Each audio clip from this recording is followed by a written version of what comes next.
ating programa sa hapon na ito, ang ating Dorcas Got Talent! Palakpakan kayo dyan! Yan! Praise God! Hallelujah! So ito na yung magkakataon, ang bawat kababaihan ay mag-showcase ng mga God-given talents, okay? Hindi para magpayabangan, kung hindi para itaas ang creator ng ating mga talento. Tama ba? Amen! Ayan. So, muna natin gagawin ay ipakilala mo muna, Sister Echa, yung ating mga hurado. Para wala po kasing bias, kumuha tayo ng hurado na hindi taga-dito. Hurado po natin ngayon ay mula pa sa Pilar Church of Christ. Wow! Pero galing siya Kabuyaw. Okay. Ngayon po, isa sa mga kaibigan, kaaway, madalas. Isa po sa mga naging kaibigan ko, hindi lang siya, siyempre yung pamilya niya. Ito po, si Sister Hani Samarista. Nakaiba yan! Galing pang SPKMD niya. Praise God! Sa pangalawang hurado po natin, isa pa po, mahirap din po. Hagilapin. Cook to ng general manager namin dati sa hotel. Sila po ay actually magkamag-anak sila. Siya si Sister Jel Guevara. From the Pulan Church of Christ. Sister Jen, a round of applause. Welcome po, Sister Jen. And thank you po sa pagpapaulak nyo na mag-judge dito po sa ating patimpalak na ito. Thank you, Sister Edgy, sa pagpapakilala sa ating mga hurado. Ngayon naman, ay bibigay namin sa inyo ang criteria for judging para alam nyo kung saan humuhugot ang ating mga hurado na kanilang score at kung sino talaga ang nararapat na tahirangin bilang isang Grand Champion ng ating Dorcas Got Talent! Bakit naman dyan? So alam na natin yung kabuuan, which is 100% kapag pinagsama-sama natin ang lahat ng criteria for judging. And now, we are going to have draw lots para malaman natin sino po ang mauuna sa ating mag-present. Number 1 is group Pasita! Palakpakan natin ang Pasita! Katotoo lang, yung performance namin, kung paano kami nagtama, wala. Natutuloy mo kami parang ano namin eh. Dahil bigla-bigla, ilang linggo, 2 weeks lang. Tapos ang mga lola ay ano gagawin? Kasi marami kami pero puro absent. So, maglang kami present. Same time namin. Lahat naman is for the choreography. Kaya, okay, masaya na. Sa akin naman, medyo mahirap kasi unang-una sa part ko talaga ay hindi ko talaga ako sanay sa ganito. Kaliwang ba? Dalawang kaliwang pa. Dalawang kaliwang ba?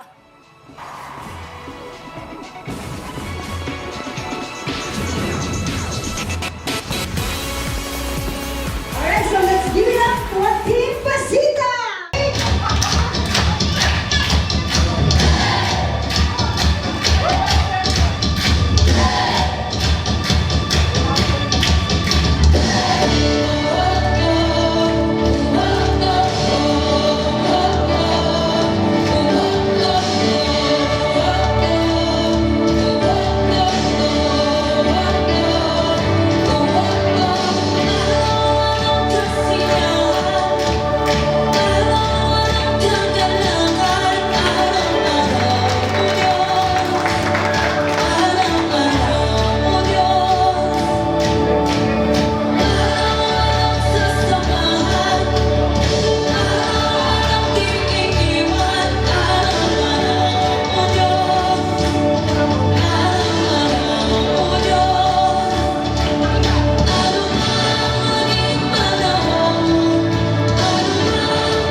Natin para sa video.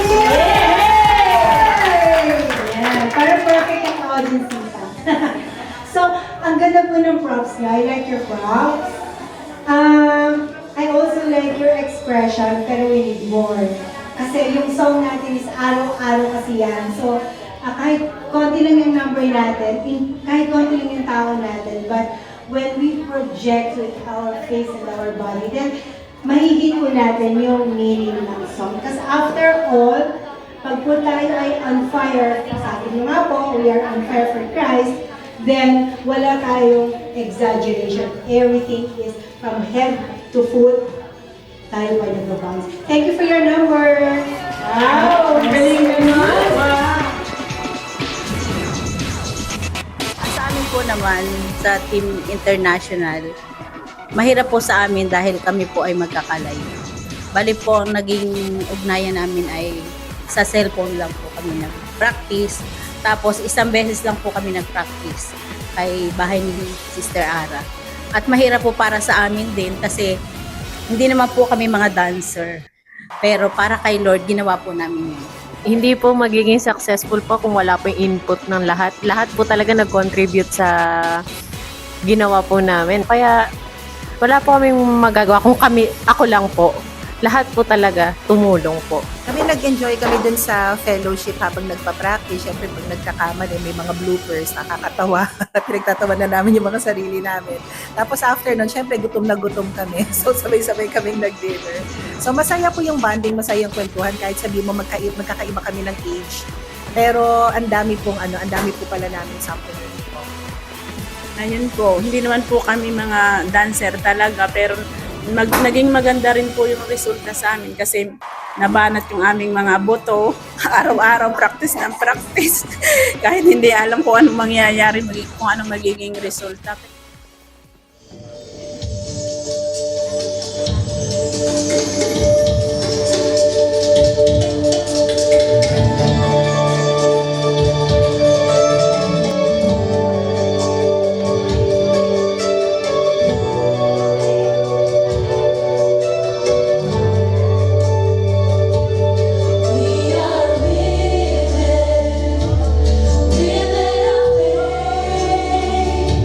In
Ang babasahin ko po ay nasa mga awit 118 verse 14. Ang Panginoon ang aking kalakasan at awit, siya ang aking tagapagligtas.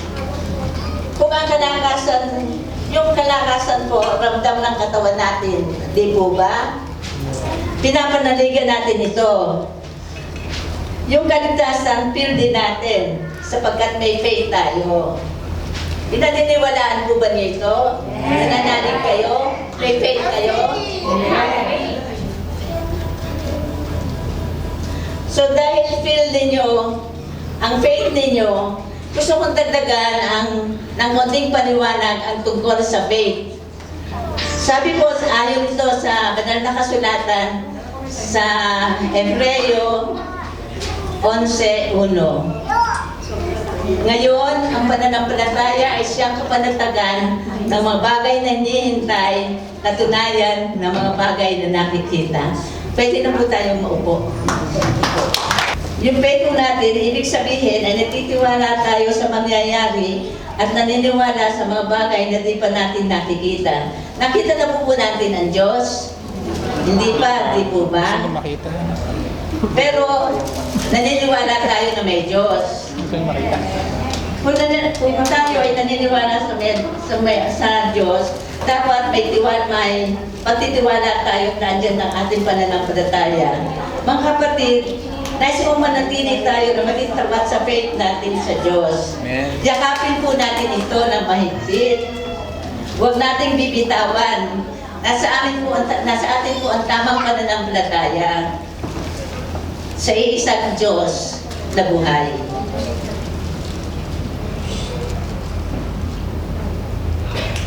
Na kung wala siya sa buhay po natin, wala naman po tayong magagawa. Sa huli, gusto ko pong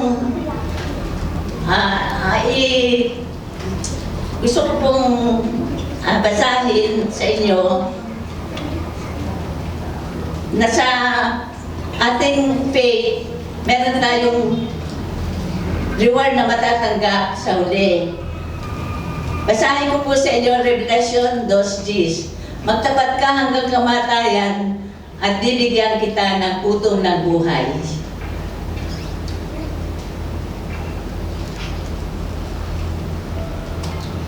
Pinananaligan po ba ninyo ito, mga kapatid? Yes.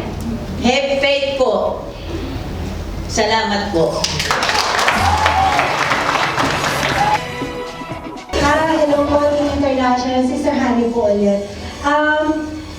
Opinion ko po, simula po sa costume niya, napansin ko po kasi you were talking about faith and I was looking at your shirt, may nakalagay mo na faith. So costume po, approved. Audience impact, rinig niyo naman po sila. Ano po, hindi po ako lang sila. Nag-enjoy po ako sa presentation niyo. Wala po ako comment, just thank you for your presentation.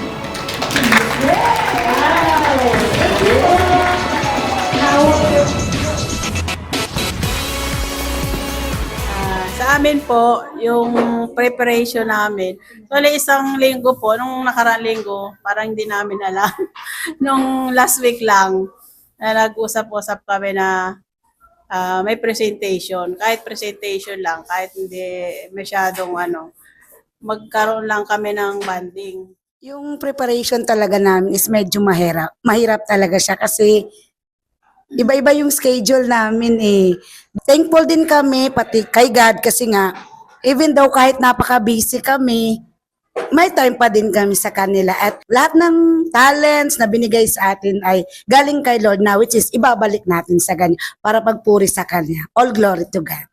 Sa amin nagsimula talaga ang practice namin ng sa wala. Kasi hindi namin alam talaga kung ang gagawin.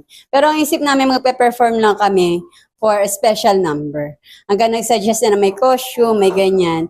Tapos nagsimula kami sa 8. Napunta kami sa 4 na adults, naging 3 na kids. Pero sabi nga, kapag si Lord ang papupurihan mo, walang mahirap para sa kanya.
Thank you po.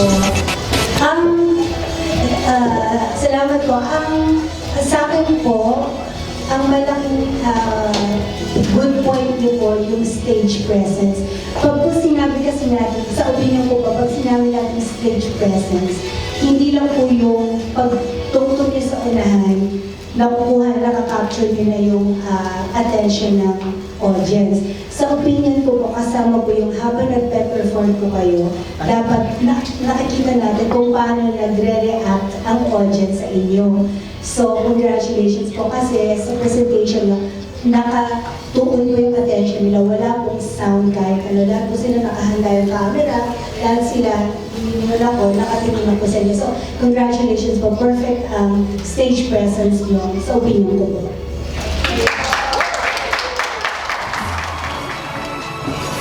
Ayos na po tayo sa portion. We are about to announce our... Wala itong nanalo. Wala nanalo? That's impossible. Ha? Matalentado. Wala ng first, walang second. Palakpakan natin ang bawat isa bago tayo i-announce sa ating viewers. Okay ka ba? Pwede po natin tawagin ang ating mga judges sa unahan para sila po ang mag-announce ng ating winner. Simulan po natin sa second runner-up. Actually po, lahat magaling. Napakagaling. Sana din po magawa namin sa Kabuyaw. Yan! Ang galing. God's time. Yes po. Praise God. Lord. For second runner-up goes to Group 1! Team Pasita! Congratulations! Second runner-up. Kaya para sa pag-receive ng ating awards. Nasa ito ang ating trophy. Second runner-up. And yung ating cash prize. Okay. Yeah! Isa pa pasibat. Dami ang harapan sa Team Pasita. Congratulations. And now let's move on to our first runner-up. We got average score of 91%! Wow!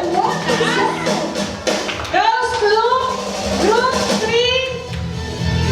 International. No! Ay, sorry. Quezon Temur!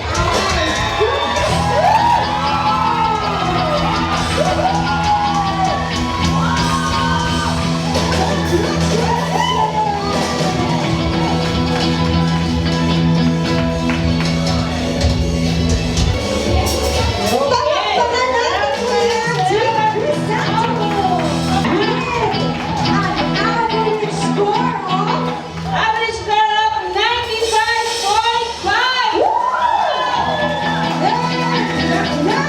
champion title goes to Santa Rosa Team!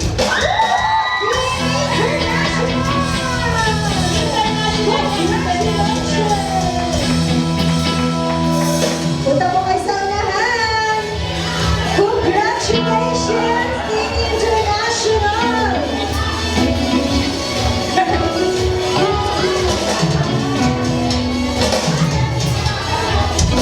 Receiving the trophy for plus 1,000 pesos for the team.